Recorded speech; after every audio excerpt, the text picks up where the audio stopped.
আসসালামু আলাইকুম। কেমন আছো আমার প্রিয় সকল বন্ধুরা? আশা করি তোমরা সকলেই অনেক অনেক ভালো আছো, আনন্দে আছো, সুস্থ আছো। আলহামদুলিল্লাহ আমি অনেক ভালো আছি। আমার সকল বন্ধুদের জন্য রইলো অসংখ্য ধন্যবাদ, অনেক অনেক ভালোবাসা ও শুভকামনা। আজকে আমি তোমাদের সঙ্গে শেয়ার করতে চলেছি বেকিং সোডা, বেকিং পাউডার ছাড়াই কিভাবে চটজলদি বানিয়ে নেওয়া যায় কেক। তো আজকে আমি সেটাই তোমাদের সঙ্গে শেয়ার করব। বেকিং পাউডার, বেকিং সোডা ছাড়া কেক বানিয়ে তোমাদের সঙ্গে দেখাবো। তার জন্য কেউ স্কিপ না করে পুরো ভিডিওটি সঙ্গে থাকো আর দেখতে থাকো। প্রথমে কিন্তু আমি একটা মিক্সিং জার নিয়ে নিয়েছি, আর এখানে আমি দিয়ে দেব একটা ডিম। তো এখানে আমি একটা ডিম দিয়ে দিলাম। দিয়ে দিচ্ছি 1 বাটি চিনি। দিয়ে দিচ্ছি এখানে সাদা তেল হাফ বাটি, আর হাফ বাটি আছে ঘি।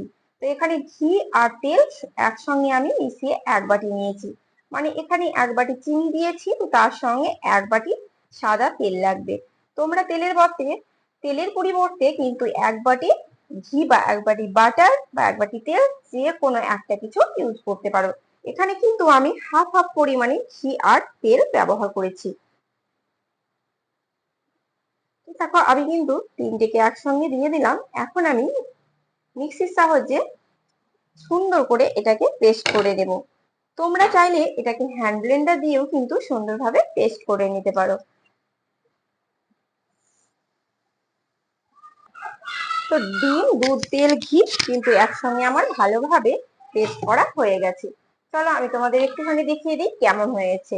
এটা কিন্তু তোমরা হাতের সাহায্যে করে নিতেই পারো, কিন্তু মিক্সির সাহায্যে এটা করে নিলে ভীষণই সুন্দর হয়, বা হ্যান্ড ব্লেন্ডারে করলে ভীষণই ভালো হয়। এটা যত বেশি ভালো পেস্ট হবে তত কিন্তু কেকটা সফট হবে। সেই কারণে এটা আমি হাতের সাহায্যে না করে মিক্সির সাহায্যে করে নিলাম।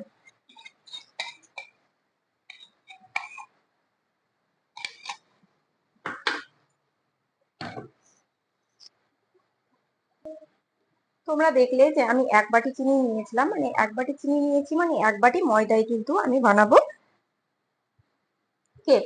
এখানে আমি 1 বাটি ময়দা নিয়ে নিচ্ছি, আর নিয়ে নিচ্ছি এখানে আমল গুঁড়ো দুধ। এই আমলের গুঁড়ো দুধটা দিলে ভীষণ সুন্দর টেস্ট আসে কেকের মধ্যে, তাই দিয়ে দিলাম আমলের গুঁড়ো দুধ। তারপর এটাকে আমি আস্তে আস্তে সুন্দরভাবে এভাবে কিন্তু ছড়িয়ে নেব। এভাবে করে নিলে কেকটা ভীষণই সুন্দর হয়, তার মধ্যে কিন্তু কোনো গোটা গোটা ভাব থাকে না। তো এখানে আস্তে আস্তে আমি হাত দিয়ে এটাকে ঝরিয়ে নিচ্ছি। আর কেকের পরিমাণটা তোমরা যতটা বড় করতে চাও, ময়দার পরিমাণটা ততটাই বেশি দেবে, আর ডিমের পরিমাণটা কিন্তু বাড়িয়ে দিতে হবে। তো এখানে আমি ভালোভাবে দেখো এগুলোকে ঝেড়ে নিলাম।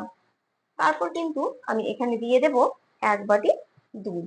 দুধটাকে আমি জাল দিয়ে ঘন করে নিয়েছি, যাতে করে খুব সুন্দর একটা টেস্ট আছে আর খেতে ভালো লাগে। সেই কারণে আমি সুন্দরভাবে এটাকে ঘন করে নিয়েছি।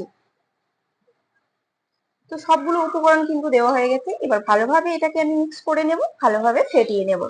তোমাদের হাতের কাছে ভ্যানিলা এসেন্স থাকলে একটুখানি ভ্যানিলা এসেন্স দিয়ে দিতে পারো, তাতে খুব সুন্দর একটা ফ্লেভার আছে, কেককে ভীষণই ভালো লাগে খেতে। এখানে আমি কোনো ভ্যানিলা দেবো না, এখানে শুধু ভ্যানিলা ছাড়াই কিন্তু কেকটা আমি বানাবো। তো দেখো এটাকে কিন্তু ভালোভাবে আমি সুন্দরভাবে রেডি করে নিচ্ছি ফুলে।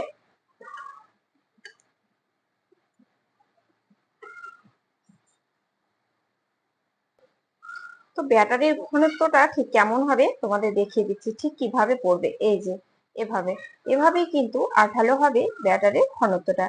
তো দেখতেই পেলে তোমরা যে কতটা ঘন হয়েছে ব্যাটারটা। ব্যাটারটা ভালো করে আমি এখন 10 মিনিট এটাকে ফেটিয়ে নেব, রেডি করে নেব। এবারে এখানে আমি একটা বাটি নিয়ে নিয়েছি, আসলে যে বাটিতে আমি কেক বানাবো যে শেপে, সেটা নিয়ে নিয়েছি। আর দিয়ে দেব এখানে আমি তেল। তো এখানে আমি তেল ব্রাশ করে দিচ্ছি।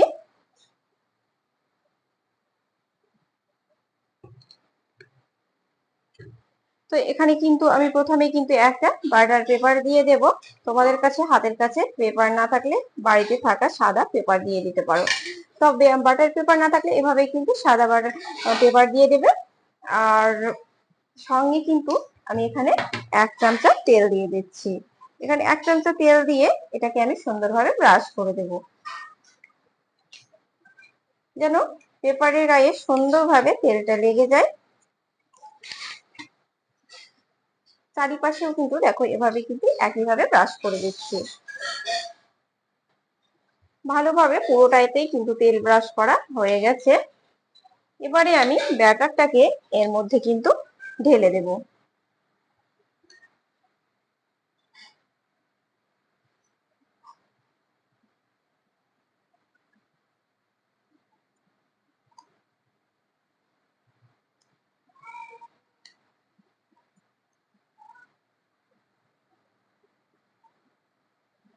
এবার কিন্তু বাটিটাকে আমি আস্তে আস্তে এভাবে ঘুরিয়ে ঘুরিয়ে ঠিক করে দেব ভিতরে থাকা, দেখো এই যে এভাবে কিন্তু এটাকে চেপে চেপে ঠিক করে নিতে হবে।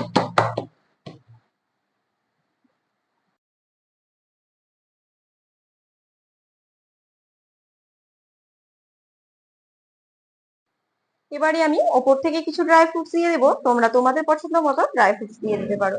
ড্রাই ফ্রুটস গুলো দেওয়ার আগে একটুখানি ময়দা দিয়ে মেখে নেবে, তাতে করে ড্রাই ফ্রুটস গুলো ভেতরে ঢুকে যাবে না।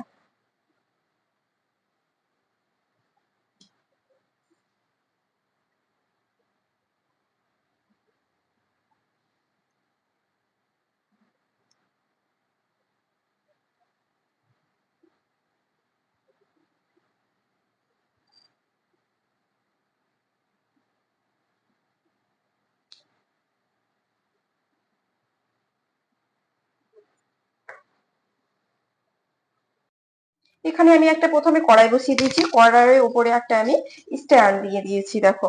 তারপর কিন্তু আমি এই কেকটাকে এর মধ্যে বসিয়ে দেব। তারপর কিন্তু আমি এটার উপরে একটা ঢাকনা দিয়ে দিচ্ছি, আর এটাকেও কিন্তু আমি ঢেকে দিচ্ছি। তারপর এটাকে একেবারে লো ফ্লেমে করে দেব। তারপর কিন্তু 20 মিনিট পর এসে দেখবো। তো 20 মিনিট পর আমি এসে দেখে নেব ঠিক কেমন হয়েছে কেকটা। ওয়াও, দেখো মাশাআল্লাহ এত সুন্দর হয়েছে যে বলারই নেই। ভীষণই সুন্দর হয়েছে, দেখে বুঝতেই পারছো। তো এখন পুরোপুরি ভিতরটা ঠিক হয়েছে না কাঁচা হয়েছে সেটা কিন্তু আমি একটা এই যে দেখে নিচ্ছি। এটার গায়ে যদি লাগে তাহলে বুঝবে কেকটা কিন্তু বেক হয়নি। তো এখানে গায়ে একটু লাগছে না, মানে কেকটা কিন্তু ভীষণ ভিতরটা একেবারে পুরোপুরি ভাবে হয়ে গেছে। তো কেকটা রেডি হয়ে গেছে। এখন কেকটাকে আমি গ্যাস থেকে নামিয়ে রেখে দেব। সঙ্গে সঙ্গে কিন্তু কেকটা ঢালতে যাবে না, নইলে কিন্তু কেকটা ভেঙে যেতে পারে। তার জন্য আমি কিছুক্ষণের জন্য রেস্টে রেখে দেব। ঠান্ডা হলে কেকটাকে আমি ঢেলে নেব। তো তারপর আমি তোমাদের দেখাচ্ছি আধ ঘন্টা বা 1 ঘন্টা এটাকে ঠান্ডা করার পর। তো কেকটা কিন্তু ঠান্ডা হয়ে গেছে, কেকটা ঠান্ডা করে নিয়েছি। এবারে আমি কেকটাকে ঢেলে নেব। ঠিক কেমন হচ্ছে চলো দেখা যাক। তো এখানে একটা আমি প্লেট নিয়েছি, প্লেটের মধ্যে কেকটাকে আমি এভাবেই কিন্তু ঢেলে নিচ্ছি। দেখো কেকটা কিন্তু খুব সুন্দর হয়েছে বলে নিজে থেকে ছেড়ে চলে এসেছে। এখানে যে বাটার পেপারটা ছিল সেটা এখন আমি তুলে দেব। এই যে এভাবে কিন্তু বাটার পেপারটাকে আমি তুলে দিচ্ছি। চারিদিকে দেখো বাটার পেপারটা আছে, সেটাকে কিন্তু এভাবেই পুরো বাটার পেপারটাকে তুলে ফেলবো। কেকের কিন্তু কালারটা ভীষণই সুন্দর এসেছে। চলো বাটার পেপার কিন্তু তোলা হয়ে গেছে। দেখো ওয়াও, কেকটা কিন্তু দারুণই সুন্দর হয়েছে।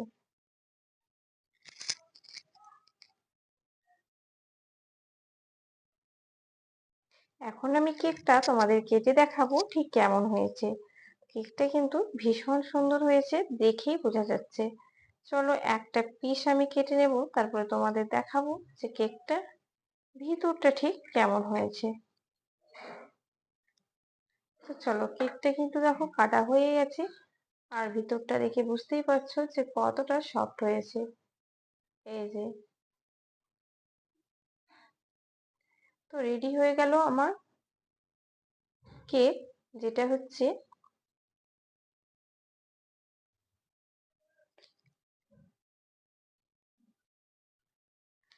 তো বেকিং সোডা আর বেকিং পাউডার ছাড়াই কিন্তু রেডি করে নিয়েছি নরম তুলতুলে কেক। তো তোমরা দেখলে খুবই সহজে আমি বেকিং সোডা বেকিং পাউডার ছাড়াই বানিয়ে দেখালাম তোমাদের নরম তুলতুলে কেক। তোমরা কিন্তু বেকিং সোডা বেকিং পাউডার ছাড়াই এভাবে বানিয়ে ট্রাই করে দেখতে পারো, ভীষণ ভালো হবে। তো চলো, আজকের রেসিপিটি কেমন লাগলো তোমরা কিন্তু কমেন্ট বক্সে অবশ্যই জানাতে ভুলো না। ভালো লাগলে আমার চ্যানেলটিতে ছোট্ট একটি লাইক, শেয়ার, কমেন্ট ও সাবস্ক্রাইব করে আমার পাশে থেকো। সবাই অনেক অনেক ভালো থেকো, সুস্থ থেকো। দেখা হচ্ছে তোমাদের সঙ্গে নেক্সট ভিডিওতে। আল্লাহ হাফেজ।